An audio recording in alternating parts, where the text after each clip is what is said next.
Dans les brumes éternelles de la baie de San Francisco, là où l'océan Pacifique vient se fracasser contre un rocher solitaire, se dresse une forteresse de béton et d'acier qui a fait trembler les criminels les plus endurcis d'Amérique. Alcatraz. Le nom seul suffit à glacer le sang. Pendant près de 30 ans, de 1934 à 1963, cette île minuscule, à peine plus grande qu'un terrain de football, a été le cachot ultime, le point final de toute carrière criminelle. On y envoyait ceux dont la société ne voulait plus entendre parler. Al Capone, Machine Gun Kelly, Robert Stroud dit l'oiseau d'Alcatraz, des tueurs, des braqueurs, des esprits trop vifs pour les prisons ordinaires. On disait que personne n'en revenait. On disait que même les oiseaux n'osaient pas s'y poser trop longtemps. Et pourtant, une nuit de juin 1962, 3 hommes ont osé défier le mythe. 3 hommes ont disparu dans le brouillard, laissant derrière eux des têtes en papier mâché qui souriaient aux gardiens pendant que leurs corps, eux, filaient vers la liberté ou la mort. Frank Morris, John Anglin, Clarence Anglin. Leurs noms résonnent encore aujourd'hui comme une énigme insoluble, un défi lancé à l'histoire elle-même. Sont-ils morts noyés dans les eaux glacées de la baie? Ou ont-ils réussi l'impossible, trompant le FBI, les gardes, la mer elle-même, pour vivre cachés jusqu'à la fin de leurs jours? Avant de continuer cette plongée dans le mystère le plus célèbre de l'histoire carcérale américaine, abonnez-vous maintenant et activez la cloche. Vous ne voudrez rater aucune seconde de ce qui va suivre, ni les autres secrets que nous allons déterrer ensemble. 63 ans plus tard, en 2025, la question brûle toujours. Et plus on creuse, plus on se rend compte que la vérité, peut-être, est bien plus proche qu'on ne l'a jamais cru. Alcatraz n'a jamais été une prison comme les autres. Dès sa création, elle a été pensée pour briser l'âme autant que le corps. Un îlot battu par les vents, entouré d'un courant si violent qu'il semble vivant, une eau si froide qu'elle tue en quelques minutes.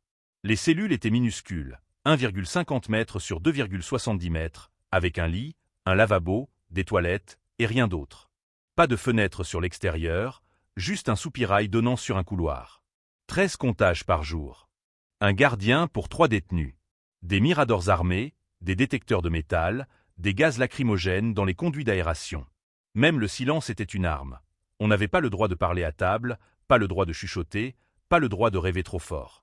Et pourtant, dans ce tombeau de béton, 3 hommes ont rêvé plus fort que tous les autres. Frank Morris arrive à Alcatraz en janvier 1960. Il a 35 ans, un QI de 133, et déjà un CV de fugueur professionnel. Orphelin à 11 ans, délinquant à 13, il a passé sa vie à entrer et sortir de prison comme d'autres entrent et sortent de chez eux.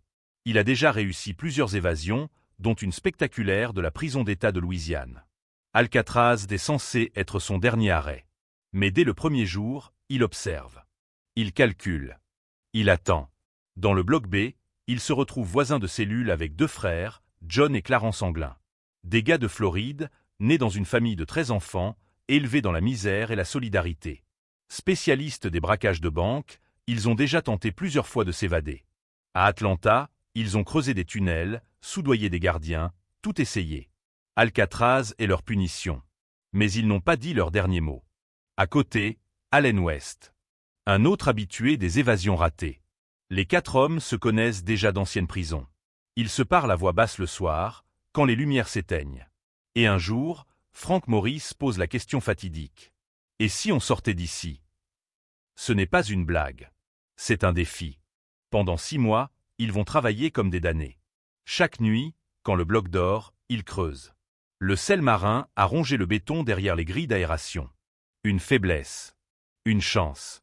Avec des cuillères volées à la cantine, des lames de scie récupérées dans l'atelier, un forêt bricolé à partir d'un moteur d'aspirateur volé, ils attaquent le mur, millimètre par millimètre. Le bruit, couvert par l'accordéon de Maurice pendant leur musicale quotidienne. Ingénieux. Les trous grandissent. Derrière les cellules, un couloir de service désaffecté. Au-dessus, un toit.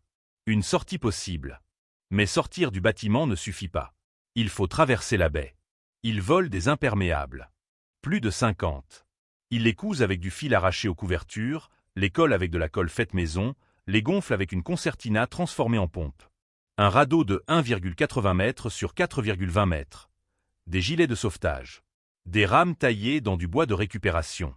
Tout est caché dans un faux plafond au-dessus des cellules, un atelier secret où ils travaillent la nuit, à la lueur d'une ampoule volée. Et pour le matin, des têtes. Des têtes hyper réalistes, faites de savon, de dentifrice, de papier toilette, peintes à la peinture volée, coiffées avec de vrais cheveux ramassés chez le coiffeur de la prison.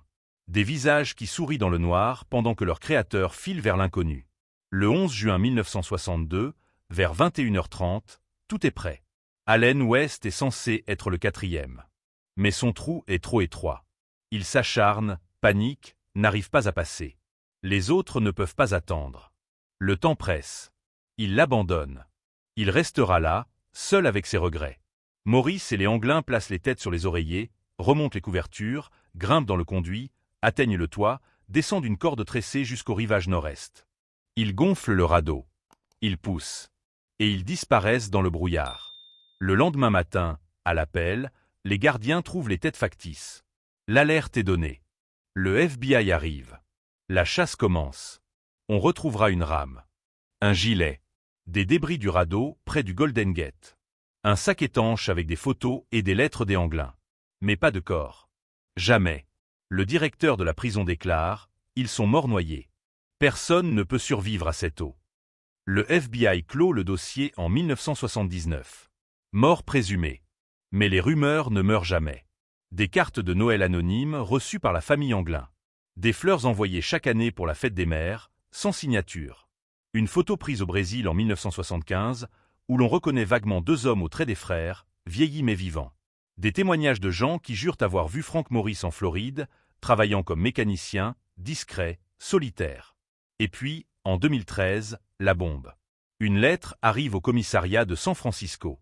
Mon nom est John Anglin. Je me suis évadé d'Alcatraz en juin 1962 avec mon frère Clarence et Frank Morris. Oui, nous avons réussi. De justesse. Frank est mort en 2005. Clarence en 2008.